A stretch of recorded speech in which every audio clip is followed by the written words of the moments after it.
One of my favorite authors has a new book coming out this week. I just finished reading Ziggy's Voice by Saxon James. This is the second book in the Wilde Men series following Wilde's End, which came out in September. So just for a brief recap, 3 brothers, Hudson, Kennedy, and Hartwell, on a whim purchased an abandoned town and are now living there, fixing it up with the hopes of selling the houses. Except the town is not as abandoned as they thought it was. We find out in Wilde's End that there's an entire community of people living in the mountains off-grid. The first book follows the oldest brother, Hudson, and Wilde, who sort of runs the community of people, along with a few other people that we've met in that book. Ziggy's Voice follows one of the twins, Kennedy, and Ziggy, who we met in Wilde's End. Kennedy is sort of the golden retriever of the brothers. He's a hopeless romantic, love-obsessed to the point that it's his downfall. He cannot sustain a relationship because within days of starting something with someone, he wants to spend every single minute with that person, basically smothering them and telling them that he loves them. He's a very big insta-love guy. While he's in Wilde's End, he decides to take a 6-month hiatus from dating, which is really hard for him, to sort of prove to his brothers that he doesn't need to be in a relationship to be happy. Ziggy, on the other hand, has been living in Wilde's End in a mine for about 8 years. He doesn't really speak to anyone. He communicates a lot with gestures, but the people in town that he's spent all this time with do understand him. So even though he rarely speaks, he does have meaningful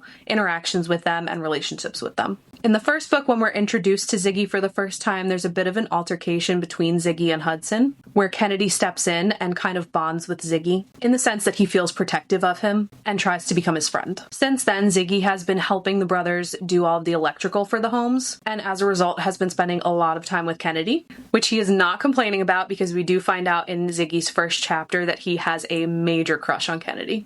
I'm not going to give too many other details because obviously I don't want to give spoilers, and that includes why both of these men are the way that they are. But essentially the story follows them through their friendship, Ziggy opening up to and trusting Kennedy, and Kennedy working on his approach to relationships.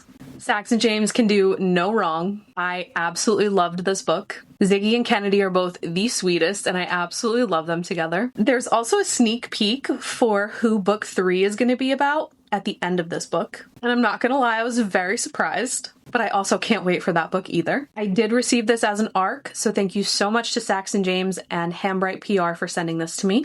This book releases on January 29th, so let me know if you are planning on checking this out.